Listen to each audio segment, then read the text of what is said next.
अगर पत्थर चलेगा तो पोस्टर लगेगा। ये इंडिया है भाई। अब यहाँ बुलडोजर चलेगा। छापा। ब्रेक के बाद आपका एक बार फिर स्वागत है। हम चर्चा कर रहे हैं दंगाइयों पर, पत्थरबाजों पर और उनके जो प्रॉपर्टी है उस पर बुलडोजर चलने की, पोस्टर छपने की क्या कानून है, क्या व्यवस्था है और क्या हो रहा है। सुप्रीम कोर्ट में क्या हुआ, अदालतों में क्या हो रहा है, सरकार क्या कर रही है, इस पर चर्चा कर रहे हैं। हिंसा भड़काने वाले दंगाइयों पर सरकार के बुलडोजर एक्शन से देश की जनता दो भागों में बढ़ती हुई नजर आ रही है। एक पक्ष का मानना है कि सरकार की कार्रवाई बिल्कुल ठीक है, परफेक्ट। वहीं दूसरे पक्ष सरकार की इस कार्रवाई पर सवाल उठा रहा है। इसी को लेकर देश के जन के मन का क्या कहना है वो भी आपको सुना। देश में जो बुलडोजर की कार्रवाई हो रही है ये संविधान विरोधी कार्रवाई हो रही है, क्योंकि इस पर हाई कोर्ट और सुप्रीम कोर्ट की टिप्पणियां भी आ चुकी हैं कि न्यायालयों की क्या आवश्यकता है अगर बुलडोजर की कार्रवाई हो रही है। ये विरुद्ध, न्याय के विरुद्ध है और ये बहुत गलत है।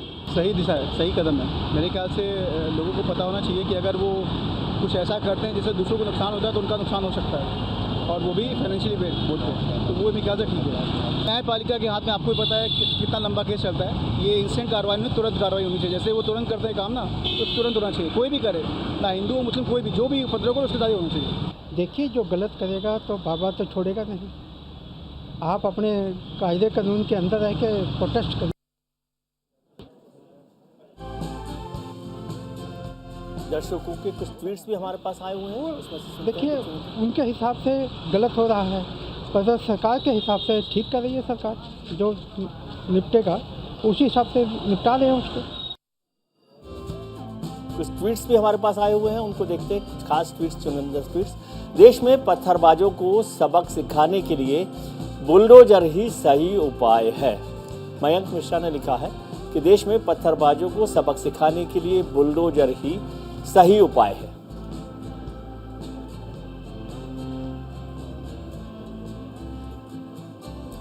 उज्जवल राणा ने लिखा है कि बुलडोजर चलाने से समाज में एक पक्ष ऐसा तैयार हो रहा है जो समाज और सत्ता का विरोधी होगा। ये उज्जवल राणा ने ट्वीट किया है।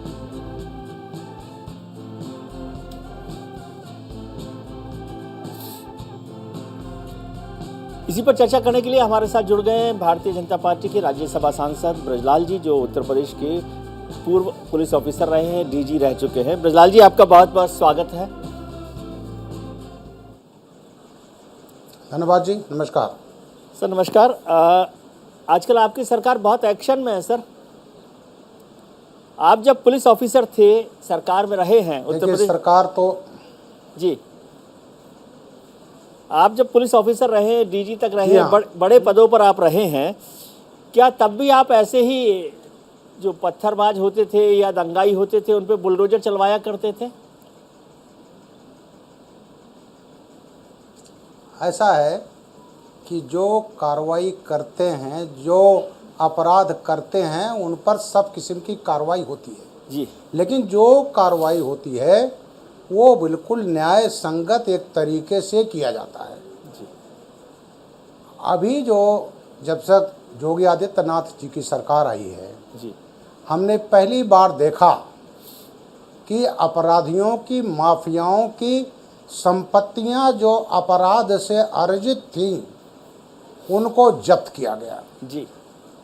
और ये तो पत्थरबाजों का अभी ये मामला है। योगी आदित्यनाथ 5 साल की ये सरकार हो गई और उसके में 2020 में गैंगस्टर एक्ट के अंतर्गत 799 करोड़ से अधिक की संपत्ति जब्त की गई। 2021 में 1020 करोड़ की गई और अभी 2022 में 31 मई तक 729 करोड़ की संपत्तियां गैंगस्टर एक्ट के अंदर जब्त की गई हैं जी।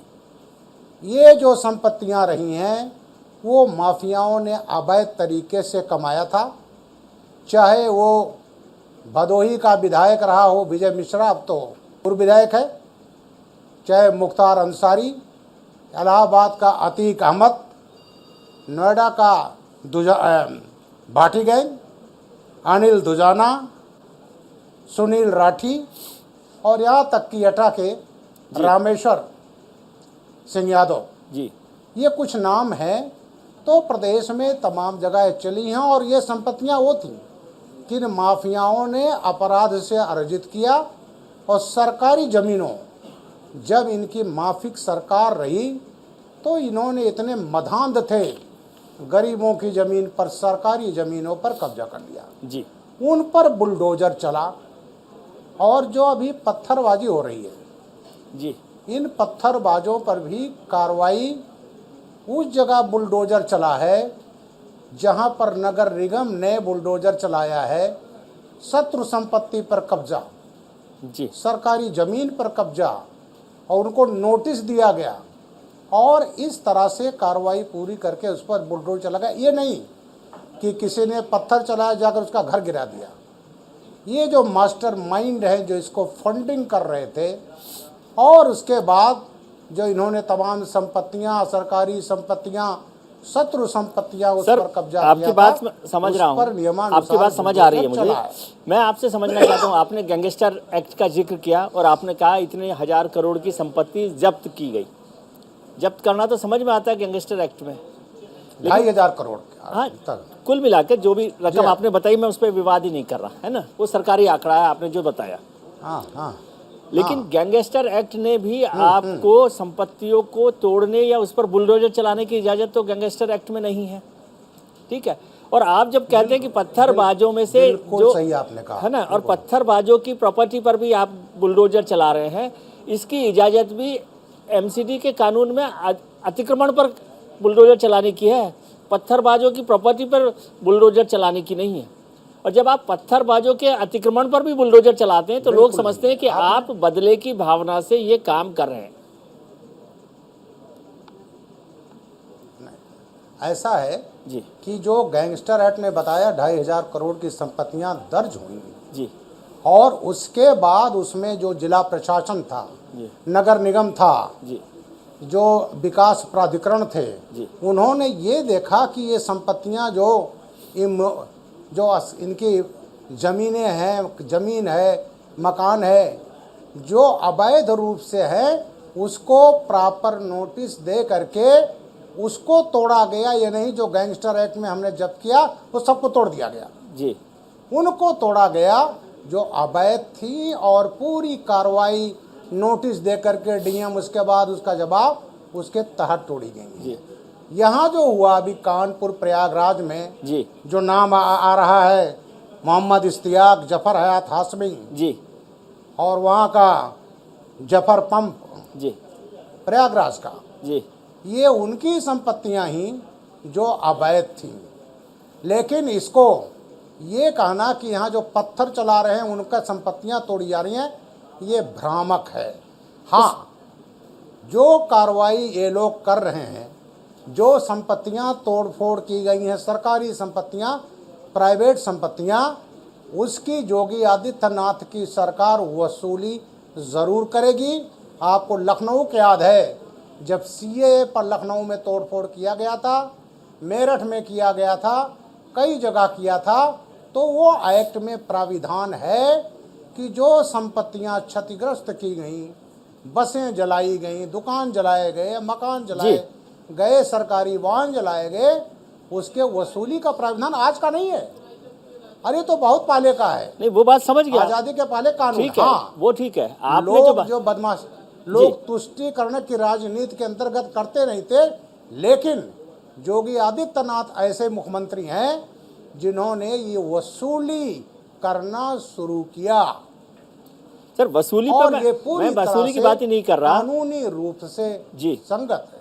जी, वसूली की बात ही नहीं कर रहा। अभी आपने जो नाम लिए नहीं, उसमें कुछ नाम बुलडोजर ऐसे भी हैं तोड़ा जिसका गया बताया है, गया कि मैंने भी कहा। आपने ऐसे अपराधी के नाम पर उसकी माँ या बहन के नाम से जो प्रॉपर्टी है उसको भी तोड़ दी, तो पूरा परिवार अपराधी होता है क्या आपकी सरकार में? पहली बात ऐसा है। और दूसरी बात, नहीं इसके साथ पूरा- जोड़ पूरा लीजिए, अपराध में नहीं होता। दूसरी बात और जब जी, अच्छा बताइए, पहले आप बताइए इसको। जी हाँ, जब हम इन्वेस्टिगेशन करती है, पुलिस इन्वेस्टिगेशन करती है, तो ये करती है कि ये जो अपराध की कमाई है ये अपराधी अपने नाम से नहीं रखता, हो सकता थोड़ा बहुत रखा हो, जी रिश्तेदारों के नाम रखता है, अपने परिवार के नाम से रखता है। ये देखा जाता है कि भाई ये बना है किसके पैसे से बना है। जी पता चला पत्नी की कोई कमाई नहीं है और 100 करोड़ की संपत्ति खड़ी हो गई है, जी भाई की कोई कमाई नहीं है, संपत्ति खड़ी हो गई। तो इसके तहत ये देखा जाता है कि उस अपराधी ने, जिसने अपराध किया है, वो बेनामी नाम से, अपने रिश्तेदारों के नाम से, तमाम नाम से वो करता है, जिससे कानूनी कार्रवाई से बचने के लिए। ठीक है। तो इसके अंदर ये इन्वेस्टिगेशन करके तब ये देखा जाता है, तब इस कार्रवाई होती है। जी, तो इसका मतलब क्या ये मानने की बात हो सकती है क्या सर, आप ही समझा सकते हैं मुझे, कि 5.5 साल से 5.25 साल से योगी आदित्यनाथ जी की सरकार है, ये दूसरा कार्यकाल है, तो 5 साल में इस सरकार को पता नहीं चला कि कहाँ कहाँ अतिक्रमण हो रहे थे। ये दंगा होते ही, पत्थरबाजी होते ही आपको तुरंत पता चल गया कि कहाँ कहाँ पर अतिक्रमण है और उसको तोड़ देना चाहिए। बिल्कुल ऐसा है कि मैंने कहा ना 2,500 करोड़ की संपत्ति दर उसका किया गया और उसमें तमाम करोड़ों की संपत्तियों पर बुलडोजर चला है जी। ये कार्रवाई सतत चल रही है जी। आपने कहा कि 5 साल बीत गया, ये कार्रवाई आप देखेंगे तो 2020 में मार्च अप्रैल के बाद ये शुरू हुई। ये होता है सरकार बनी, योगी आदित्यनाथ जी मुख्यमंत्री बने, उसके बाद कई चीज़ें देखी जाती हैं और उसके बाद उनके उसमें आया कि इस पर कार्रवाई नहीं हुई है। तो योगी आदित्यनाथ ही पहले मुख्यमंत्री थे जिन्होंने माफियाओं की संपत्तियों को जब्त करने और अपराध से अर्जित संपत्तियों पर अतिक्रमण की हुई सरकारी ज़मीनों पर सैकड़ों करोड़ को उसको मुक्त कराया। अरे आपके लखनऊ में मोहनलालगंज में अभी 50-60 करोड़ की संपत्तियां जो उस पर बाउंड्री वाल बनाकर लैंड माफियाओं ने घेर लिया, सरोजनी नगर तहसील में वहां भी तोड़ा गया है जी।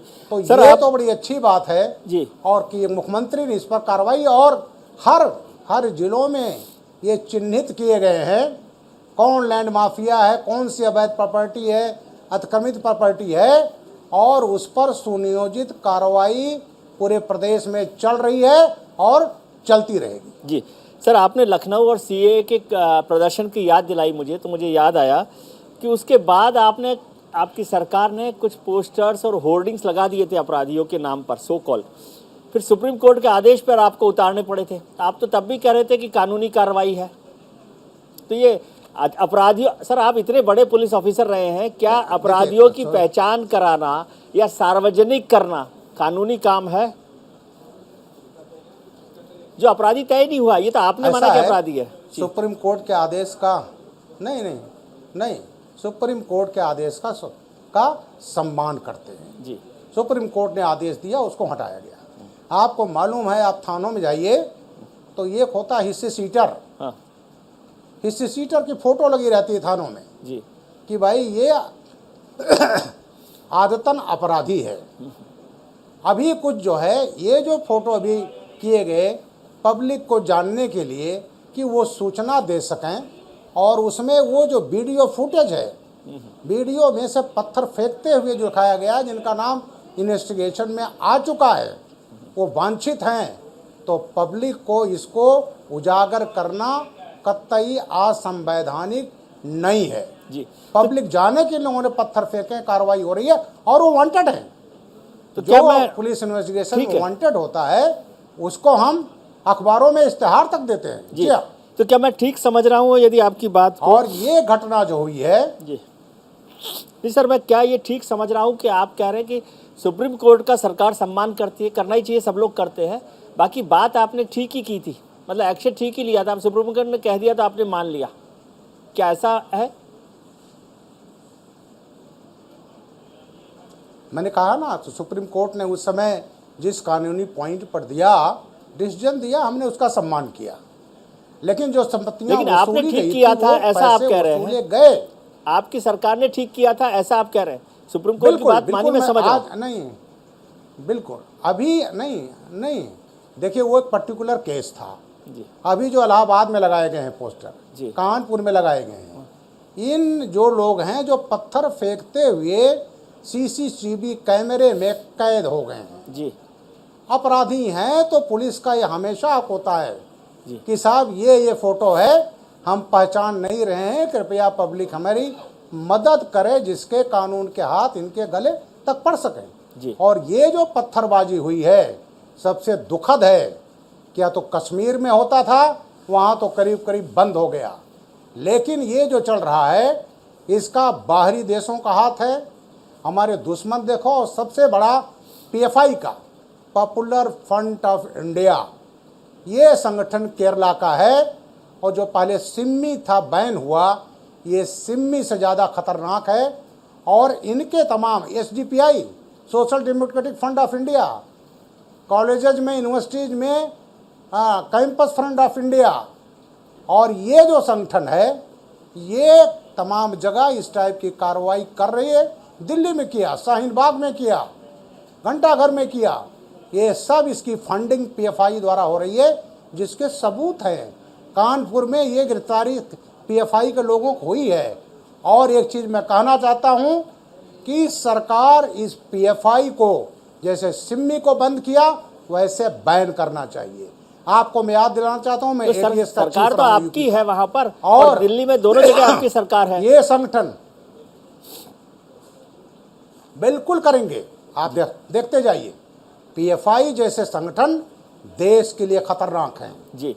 और जो इंडियन मुजाहिदीन, सिमी, पीएफआई, ये तमाम जो आतंकवाद की घटनाएं हुई, चाहे वो जयपुर ब्लास्ट रहा हो, केरला में तमाम घटनाएं हुई, अहमदाबाद ब्लास्ट हुआ, जयपुर में ब्लास्ट हुआ, हमारे यहाँ कचहरी ब्लास्ट हुआ, जी। संकट मोचन शीतला घाट, दशा समेत घाट। सर कुछ लोग ये तमाम कहते हैं, बंबई में हुआ, 209 लोग मारे गए थे 11 जुलाई जी। 2000। ठीक है तो सांसद कहीं साहब, ना कहीं कुछ लोग ये कहते सिमी, हैं, पीएफआई और इंडियन मुजाहिदीन, ये सब आतंकवादी इसमें कहीं ना कहीं इनके तार जुड़े हुए हैं और इसकी फंडिंग हो रही है। पैसे इकट्ठा करके लोगों के हाथ में पत्थर दिए जाते हैं, एक साजिश के तहत सरकार को विदेशों तक में बदनाम करने लगे। कानपुर में क्या हुआ? ठीक है, ठीक है। उस दिन सर, राष्ट्रपति इससे थे जुड़ा एक यहाँ, सवाल है जो आपने कहा। प्रधानमंत्री थे जी। यूपी गवर्नर थे। तो ये तो एडमिनिस्ट्रेशन फेल्योर है सर, इसको आप किसी के सिर पे क्यों डाल रही है? आपका एडमिनिस्ट्रेशन फेल्योर है कि प्राइम मिनिस्टर और राष्ट्रपति मौजूद है और शहर का कानून व्यवस्था का क्या हाल है? यदि इस पर मैं सवाल करूंगा तो ये तो एडमिनिस्ट्रेशन का फेल्योर है, ये पुलिस प्रशासन का फेल्योर है कि आपको पता ही नहीं है आपके शहर में हो क्या रहा है। आप बुलडोजर लेकर बैठे हुए हैं और आपको पता नहीं। नहीं, बिल्कुल नहीं, बिल्कुल पता था, लेकिन इन्होंने इस तरह से जो जगहें चिन्हित यहाँ से हो सकता है वहाँ से, ये भी इन्होंने इस तरह से अपनी रणनीति बदलते रहे कि इन्होंने पथराव किया। फेलियर तो ऐसे है ही, समय पुलिस फेलियर तो है जिससे ही, इंटेलिजेंस का पूरे फेलियर है दुनिया आपका। में नहीं, फेलियर नहीं है, व्यवस्था थी और तुरंत कंट्रोल किया गया। जी। इसी तरह आपको याद होगा दिल्ली में जिस दिन अमेरिका का राष्ट्रपति था, ठीक है, तब दिल्ली में दंगा कराया गया। ये सब संगठन जो सिम्मी है, पीएफआई, तो इस तरह से ये कड़ी कार्रवाई हुई है, कड़ी कार्रवाई होगी। और सर, जितना क्षति हुई है एक एक पाई इनसे वसूला जाएगा। ठीक है, बिल्कुल बात। लेकिन कुछ लोग ये कहते हैं कि ये केवल आपका जो कानूनी जो जामा है वो एक ऐसा पर्दा है अपने पॉलिटिकल एस्पिरेशन को पूरा करने का, ताकि आप समाज के एक ग्रुप को प्रताड़ित करें और उस बहाने से अपने जो पॉलिटिकल वोट बैंक है उसको खुश करें। ये आरोप बड़े तौर पे लगाया जा रहा है। जनाब, ये आरोप बिल्कुल गलत है। जी। जो अपराध करता है वो चाहे हिंदू हो, चाहे मुसलमान हो, सिख हो, ईसाई हो, कोई उस पर कार्रवाई होती है। और उसका सबूत है विजय मिश्रा, उसकी सैकड़ों करोड़ की, उसका विजय टावर प्रयागराज में था, उसको ध्वस्त किया गया। चाहे अनिल दुजाना हो, रामेश्वर यादव, येटा, ठीक है। तो और इसके अलावा तो इसमें कहीं जाति धर्म नहीं है। आज जो हो रहा है, जो चिन्हित करके जो पत्थरबाज हैं, उनके जो मास्टरमाइंड हैं, उन पर कार्रवाई हुई है। कोई जनरल जो पत्थर चला रहा है ठीक है उसका सर, मकान नहीं तोड़ा गया है। चलिए, और बहुत यहाँ कानपुर में तो तमाम शत्रु संपत्तियां जी, हैं, सरकारी संपत्तियां हैं। ठीक है, बहुत उस पर बहुत कार्रवाई शुक्रिया हुई। सर आपका। जी। अब वक्त मेरे पास नहीं है ज़्यादा, आपका बहुत शुक्रिया कि आपने हमें वक्त दिया, न्यूज़ इंडिया पर आप आए, आपका बहुत बहुत शुक्रिया। आज हमने शो की शुरुआत में आपसे एक सवाल पूछा था, पोल के लिए सवाल पूछा था। उस सवाल में कहा गया था कि क्या दंगाइयों पर बुलडोजर एक्शन से खत्म हो जाएंगे दंगे, क्या दंगों को खत्म किया जा सकता है बुलडोजर चलाकर। इस पर हमें आपकी राय मिली है। 23% लोगों ने हाँ के पक्ष में पोल किया है, जबकि 77% लोगों ने ना के पक्ष में पोल किया है। इसका मतलब मुझे जो समझ आया वो ये है कि जनता को लगता है कि ये बुलडोजर एक्शन से दंगा खत्म होने वाला नहीं है। खैर, आपने राजनेताओं की बात सुनी, हमारे पैनलिस्ट की बात सुनी, जनता की बात सुनी, ट्वीट सुने, और अब छोटी सी बात मेरी भी, यानी विजय व्यू। कल्लू छपा, अनवर छपा, अटाला वाला बब्बू छपा। कभी सपने में भी नहीं सोचा था कि जिस सलमा से इश्क करने के सपने देख रहे थे उसी की गली में हमारा पत्थरबाजी वाला पोस्टर चस्पा होगा। अब तो अम्मी भी कहती है कि सूरज डूबने को है, घर लौट आओ। कहाँ चल दिए इस माहौल में, घर लौट आओ। अगर दंगे हो तुम भी पत्थर मत उठा लेना, पोस्टर छप जाएगा। घर लौट आओ। इंसाफी और नाइंसाफी बाद में तय होंगे, पहले चलेगा बुलडोजर। घर लौट आओ।